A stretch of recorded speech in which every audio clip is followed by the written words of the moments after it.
Results-oriented world need to know that failure is not the opposite of success. It is often the result of success.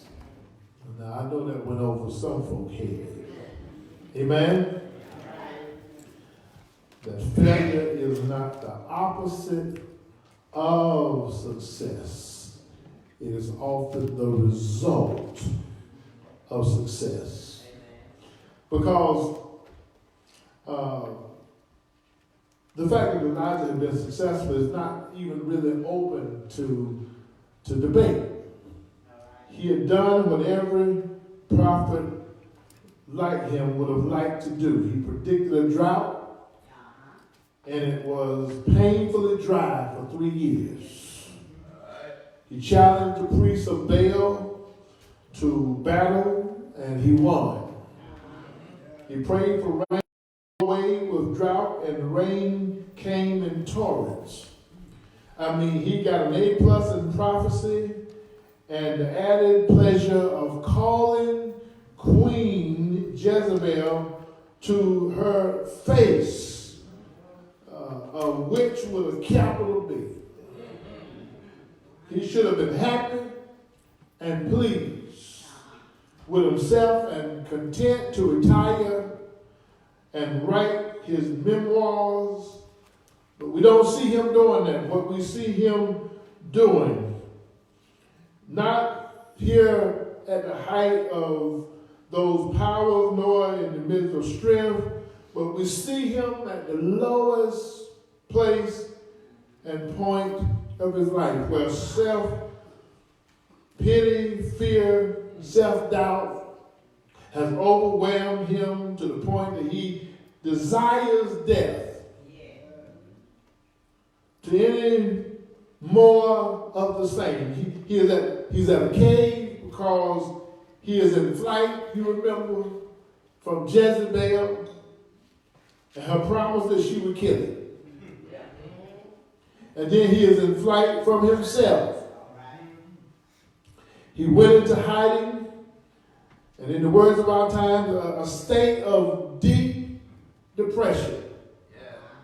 For that is what really, when you think about it, that is what really a cave is. A depression in unyielding rock that gives for a while apparent security and protection. That's what a cave is. Some place of hiding. Some place of temporary security. Now, let us first say a good word about this thing called depression. And sometimes, and this may sound crazy, it is good to be depressed and we enjoy it. And don't care what the therapists and others say. There are times when it is good to feel bad. For that moment, the only pleasure we have is the recalling of our woes and the capacity to name our fears and to feel them indicates to us that at least we are not as far gone as we might appear to other folks. There's nothing worse than a friend or a colleague who wants to help us out of our pit before we're ready to come out. Do y'all hear me? You ever ran into a person like that? When you trying to help him before he wants to be helped. Amen? I mean, you're doing your best and you tell him all the right things. The point is, he wants to stay there for a while. Yeah, there's nothing worse than that. To have that friend or colleague who wants to help us out of our pit before we're ready to be helped, and in some perverse sense, the frustration of their efforts only adds to our little pleasure. It is said that Abraham Lincoln was at his best, but in the midst of his frequent depressions, and the genius of Martin Luther is that he was both depressed and constipated. the black mood of genius have given much beauty, power, and purpose to the world. It is possible to think of depression, at least in its primary stage, as one of the few places of autonomy and self-preservation for one on whom the world appears to be closing in on. And like pain, it can from time to time be redemptive. Elijah was depressed in a cave. And physically in his spirit, he had good reason to be, for all of the incredible success had turned to ashes. It is a classic case of the public man's success in the public eye being of very little worth to him in the privacy of his own soul. Y'all don't hear me, do you?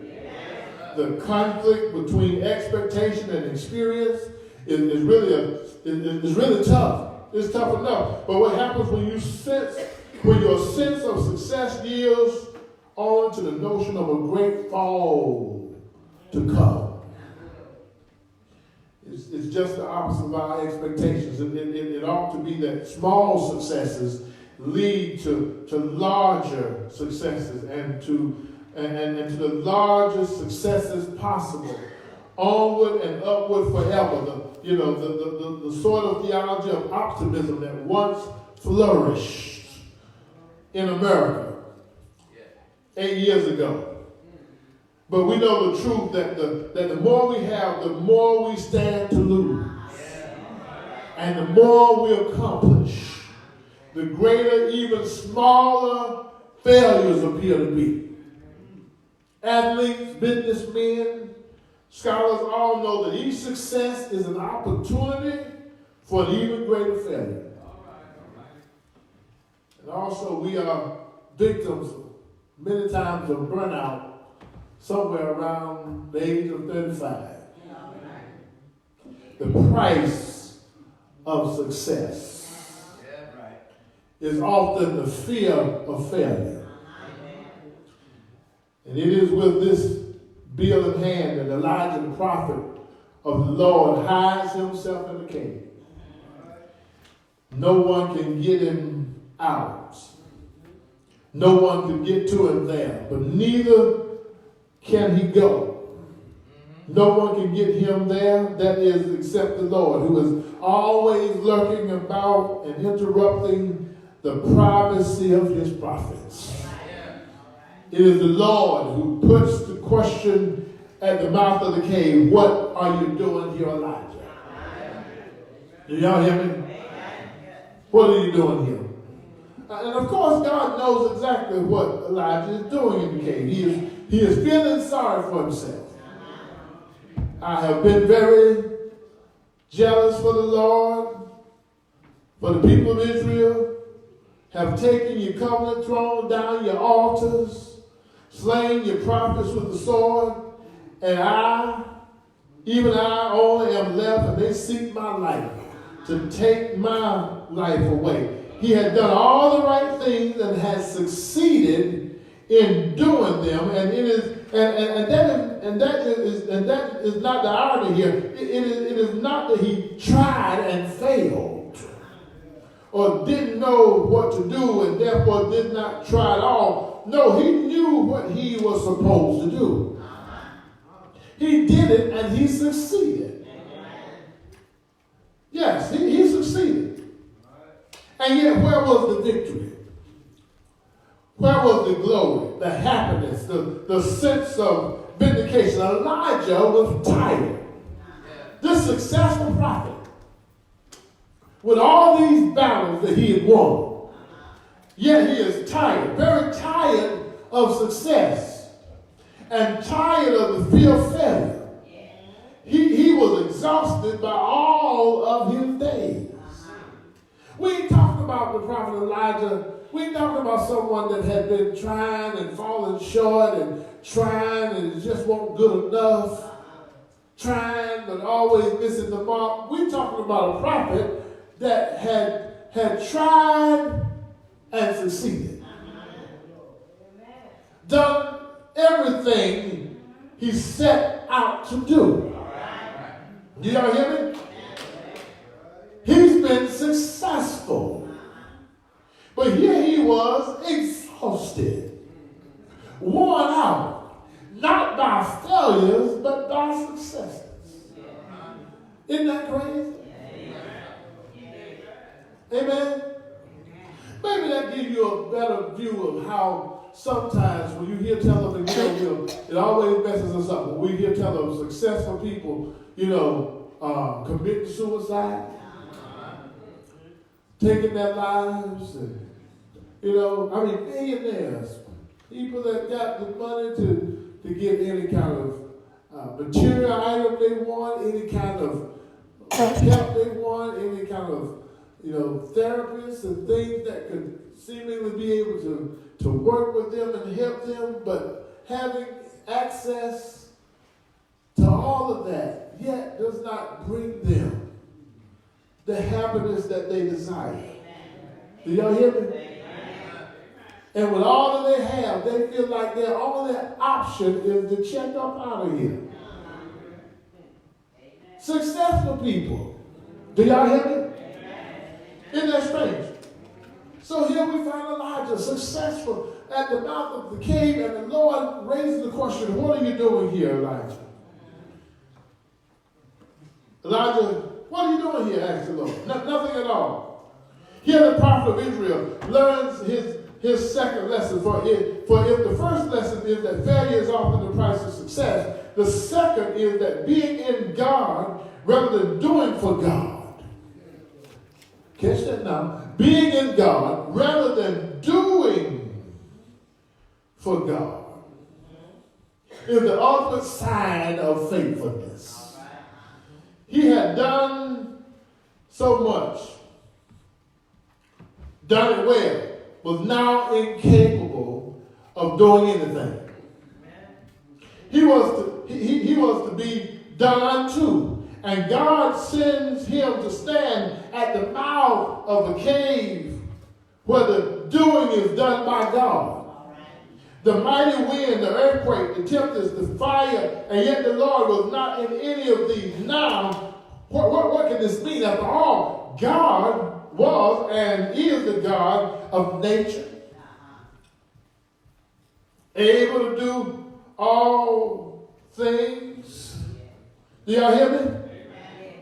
And here he is, having to come now and speak to Elijah with this question that he raises at the mouth of the cave. The question at the mouth of the cave, I want you to know, have not yet been answered. And it's put again to Elijah. What doest thou here, Elijah? Elijah repeated his story, but this time the Lord said to him, go return upon thy ways to the wilderness of Damascus, and there you shall do a number of things among the anointing of your successor, which was Elisha. Go there. Go, for there are still things for you to do. Get up, Elijah. There are other things, there are other works for you to do. And you can't do those works right here. One cannot stay in church all day. One cannot remain on one's knees in constant prayer all day. Life cannot be lived, work done, efforts made here in the church all day.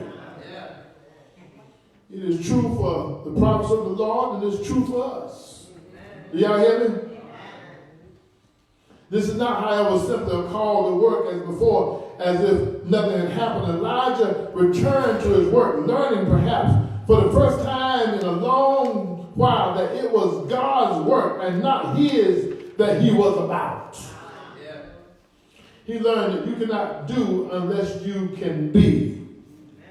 And that doing depends upon being. One of the reasons why we get burnt out sometimes is because we so caught up in doing instead of being. Do y'all hear me? Yeah, that's the difference. We're caught up in doing. rather than being.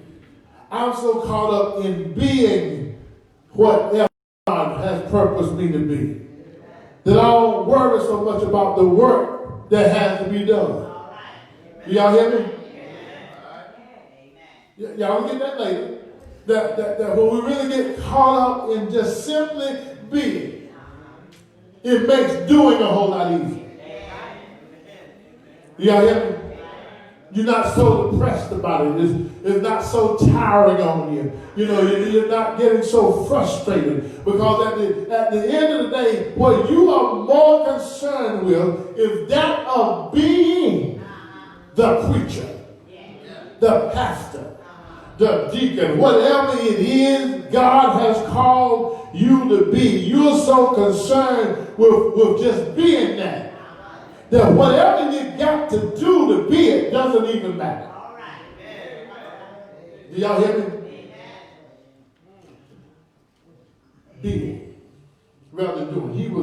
He was made strong in his humiliation, not because he found some new inner strength, but because he found anew the strength of God. And it was that discovery that made it possible for him to go on. In some sense, Elijah and his cave is a parable for worship. People most frequently worship or come to church, not always the same thing, because they are in need of some healing, some hope. Did y'all hear me? There's a difference between coming to worship and coming to church now. Are you listening to me? People most frequently worship or come to church, but not necessarily coming to church for the purpose of worship. We need to understand, as we come for our healing and our hope or whatever we need, we are the wounded, the hurt, the needy. We repair to church as to a yielding spot in an otherwise unyielding surface of life. And here we confess that we feel good about feeling bad. And we learn also that we cannot stay here all day. Do y'all hear me? We must go out from here. We must leave here. We must go out and get on with it. Get on with it, but that we are able to do so only when we have come to the full knowledge that what we hope to find here is not our better self or some prescription for survival. Not even a spiritual form of courage, but really the strength and power and love of God. In the expectation that allows us to hear the voice of God, not in the thunder and lightning, but in the heart, we will hear his words that he asked Elijah. And I believe he asked those words of some of us right now. He wants to know, what are you doing here? Do y'all hear me? What are you doing at Macedonia? What are you doing here? Depressed?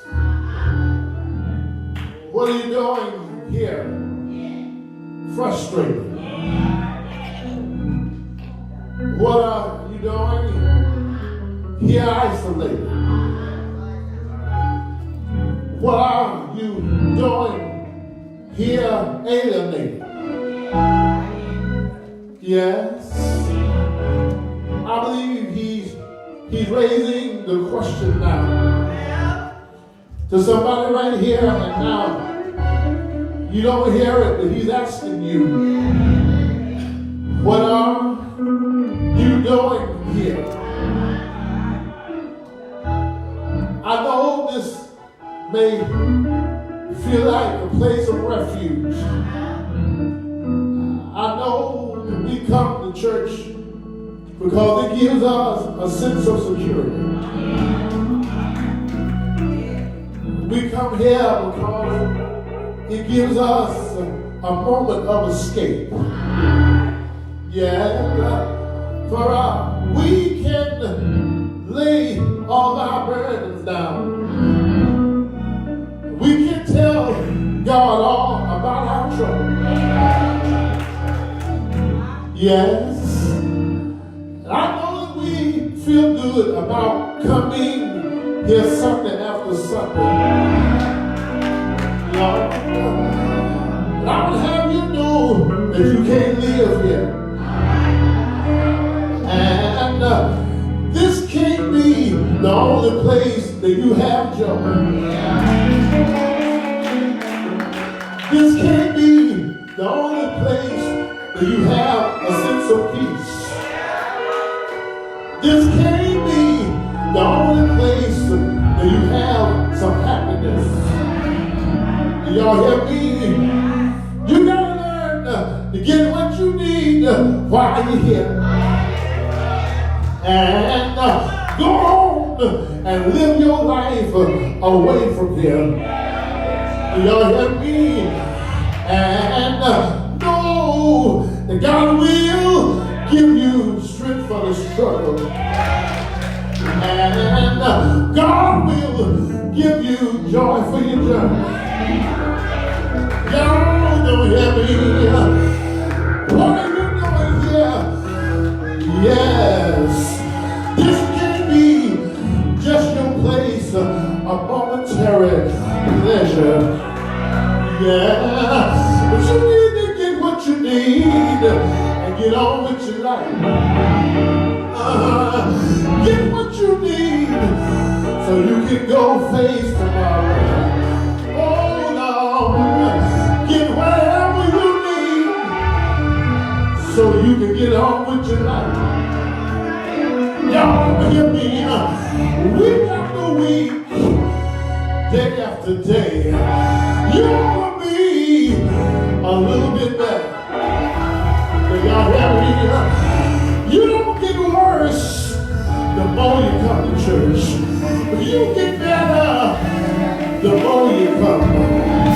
Yeah, every day, every week, every Sunday, you ought to be a little bit better, a little bit stronger, a little bit closer. Oh yeah. What are you doing? What are you doing?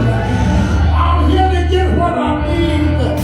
I know tomorrow there'll be a new challenge. I know tomorrow there'll be a new devil. I know tomorrow somebody's gonna criticize me. I know tomorrow somebody's gonna try to beat me down. Oh, I got what I need.